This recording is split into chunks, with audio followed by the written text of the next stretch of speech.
Vigilance ହାତରେ ଲାଞ୍ଚୁଆ police ASI. Vigilance ହାତରେ ବାରିପଦା ଟାଉନ ଥାନାର ଏଏସ୍ଆଇ ରାମଚନ୍ଦ୍ର ସରେନ।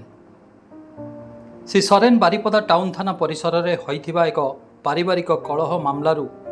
ଜଣେ ଯୁବକଙ୍କ ନାଁ ହଟାଇବା ପାଇଁ ପ୍ରଥମେ 7,000 ଟଙ୍କା ଦାବି କରିଥିଲେ ଏବଂ ପର ମୁହୂର୍ତ୍ତରେ ଏହା 6,000 ଟଙ୍କାରେ ଫାଇନାଲ ହୋଇଥିଲା। ତେଣୁ ଅଭିଯୋଗକାରୀ ଯୁବକ ସୁଧାଂଶୁ ଶେଖର ଦତ୍ତଙ୍କ ଠାରୁ ସେହି 6,000 ଟଙ୍କା ଲାଞ୍ଚ ନେଉଥିବା ସମୟରେ ଥାନା ସମ୍ମୁଖରୁ ଏଏସ୍ଆଇ ଶ୍ରୀ ସରେନଙ୍କୁ ମାଡ଼ି ବସିଲା ବାରିପଦା ଭିଜିଲାନ୍ସ ଟିମ୍। ସୁଧାଂଶୁଙ୍କର କହିବା ମୁତାବକ ତାଙ୍କ ପରିବାରରେ ହୋଇଥିବା ଏକ ପାରିବାରିକ କଳହକୁ କେନ୍ଦ୍ର କରି ତାଙ୍କର କକା ଓ ଖୁଡ଼ି ଗତ ଫେବୃଆରୀ ମାସରେ ବାରିପଦା ଟାଉନ ଥାନାରେ ଏକ ଲିଖିତ ଅଭିଯୋଗ କରିଥିଲେ। ତେଣୁ ସେହି ମାମଲାରେ ଏହି ପୋଲିସ ବାବୁ ଜଣକ ତାଙ୍କ ପରିବାରକୁ ବାରମ୍ବାର ମାନସିକ ନିର୍ଯାତନା ଦେଇ ଆସୁଥିବା ବେଳେ ଉକ୍ତ ମାମଲାରୁ ସୁଧାଂଶୁଙ୍କର ନାଁ କାଟିବା ପାଇଁ ଏହି ଟଙ୍କା ଦାବି କରିଥିଲେ। ହେଲେ ପରିବାରର ଆର୍ଥିକ ସ୍ଥିତି ଠିକ୍ ନଥିବା କାରଣରୁ ସୁଧାଂଶୁ ବାଧ୍ୟ ହୋଇ ଭିଜିଲାନ୍ସ ବିଭାଗର ଦ୍ୱାରସ୍ଥ ହୋଇଥିଲେ, ଆଉ ଯାହାର ଫଳ ଆଜି ଦେଖିବାକୁ ମିଳିଛି।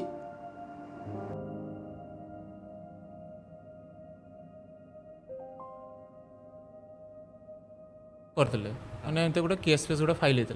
है। रिसेंटली मैंने रिसेंटा मेनली कि 2 वर्ष सहित प्रथम तो हारास कले बहुत थर फोन फोन करके मैंने पूरा ब्लाकमेलिंग करेंगे पैसा दिंतु ना आप ना उठेबानी एमती सब करते। यही थरक रिसेंटली फेब्रुआरी मसरे गोटे मैंने किसी साक्षी नहीं प्रूफ नहीं काका काकी गोटे मैंने नॉर्मली खाली कौन कहते गोटे फॉल्स केस गोटे आम एगेन्स्ट मो ना बाबा ना माँ ना गोटे पकईदे जो फॉल्स केस पकईदे से मैंने टीम आसिक टाउन थानार 4 जन टीम आसिक संध्या बेले आसिक खाली इनक्वारी कले किसी प्रूफ पाइले डिटेल पाइले साक्षी पाइले किसी पाइले खाली कहले जे आप 2 फैमिली मिलमिशिक रे किसी झमेला करेंगे कहीदेला आज को 6 मास पर सोमवार दिन आसिक मत मो माँ को घरे आसिक ये सार जे अच्छा जहाँ धरा पड़े सी आसिक धमकाउंट आप पुओ नाड़ पकाई आटा कि आम चाहिए उठे दे पार एमती जो 50 थर कहले मझीरे थरे 2 थर मैंने डाकिले भी थाना को थरे डाकिक आमको अजाणतार मैंने आमको कहले 41 नंबर फॉर्म साइन करूँ ना आम सागे सागे 3 जन को जेल भितर पुरे देवु कहले 3 जन को जेल पुरे देव मझीरे से आहरी थरे 2 थर डाकिक थरे 2 थर डाकिक मत इनडायरेक्टली कहले आम चाहिए आपको पुओ नाटा लिभे दे पार किंतु सेटापी किसी देते हम कहीं आपको पुओ तो गवर्नमेंट जॉब अप्लाई करुच्ची तो जदि मोर नाटा रो फ्यूचर प्रोब्लेम हम तो एमती कलापर मत इनडायरेक्टली 7,000 टଙ୍କା मागुले। तो जो 7,000 टଙ୍କା मागले मत डिटेल पचारे आपको घर केमती किस मुझे सर माटी घर पक्का घर नुहे माटी घर बाबा भी दुकान फुकान भल ना गुमटी एमती अच्छे गोटे छोटिया गुमटीटा जहाँकि आपको फाइनान्शियल स्टेटस एमती प्रोब्लेम अच्छे ताले मत 6,000 टଙ୍କା देवे मु नाटा काटा करदेवी एतकी गंडगोल मैंने से खाली फैमिली खाली नॉर्मल झगड़ा होता से ଭିଜିଲାନ୍ସ ବିଭାଗ ଅଭିଯୁକ୍ତକୁ କାବୁ କରି ନିଜ କାର୍ଯ୍ୟାଳୟକୁ ନେଇ ବିଭିନ୍ନ ଦିଗରେ ପଚରାଉଚରା ଜାରି ରଖିଥିବା ବେଳେ ଏହି ଘଟଣାରେ ଆଉ କାହାର ସମ୍ପୃକ୍ତି ରହିଛି ସେ ନେଇ ମଧ୍ୟ ଭିଜିଲାନ୍ସ ବିଭାଗ ତଦନ୍ତ ଜାରି ରଖିଥିବା ଜଣାପଡ଼ିଛି। ଦେଖନ୍ତୁ ଆମର ଗତକାଲି ଗୋଟେ ରିପୋର୍ଟ ହେଇଥିଲା ଦେଇଥିଲେ ଶୁଭ୍ରାଂଶୁ ଶେଖର ଦତ୍ତ ତାଙ୍କ ବାପା ନାଁ ହେଲା Sudhanshu Dutta Dhipasahi ward number 12 Baripada town ସେ ଦେଇଥିଲେ କି ଯେ ତାଙ୍କର ଗୋଟେ କେସ୍ ହେଇଛି ବାରିପଦା ଟାଉନରେ 52/2024 ଆଉ ସେ କେସ୍ରେ ତଦନ୍ତ କରୁଛନ୍ତି ଏଏସ୍ଆଇ ରାମଚନ୍ଦ୍ର ସୋରେନ। ଆଉ ସେ କେସ୍ରେ ତାଙ୍କୁ ସେ ଗୋଟେ 6,000 ଟଙ୍କା ଡିମାଣ୍ଡ କରିଥିଲେ ତାଙ୍କର ନାଁ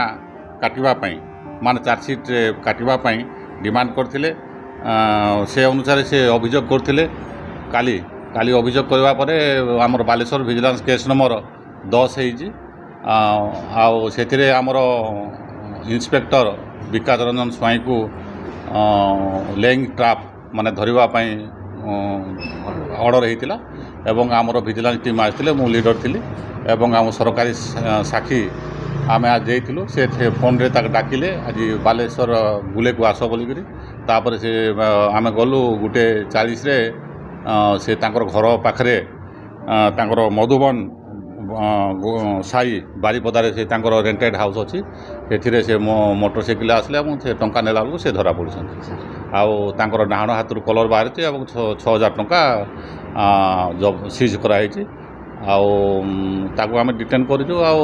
ତାଙ୍କର ରେଣ୍ଟେଡ୍ ହାଉସ୍ ମଧ୍ୟ ସର୍ଚ୍ଚ ଚାଲିଛି ସାର୍ ଆଉ କୋଉଠି ଗୋଟେ ସର୍ଚ୍ଚ ଅଛି ନାଇଁ ସେ ତାଙ୍କର ରେଣ୍ଟେଡ୍ ହାଉସ୍ ସର୍ଚ୍ଚ ଚାଲିଛି ସାର୍ ଆଉ କ'ଣ ମିଳିଛି ତାକୁ କିଛି ରେଣ୍ଟେଡ୍ ହାଉସ୍ରୁ ମିଳିଲାଣି ନା ଏବେ ଚାଲିଛି ତ ଚାଲିଛି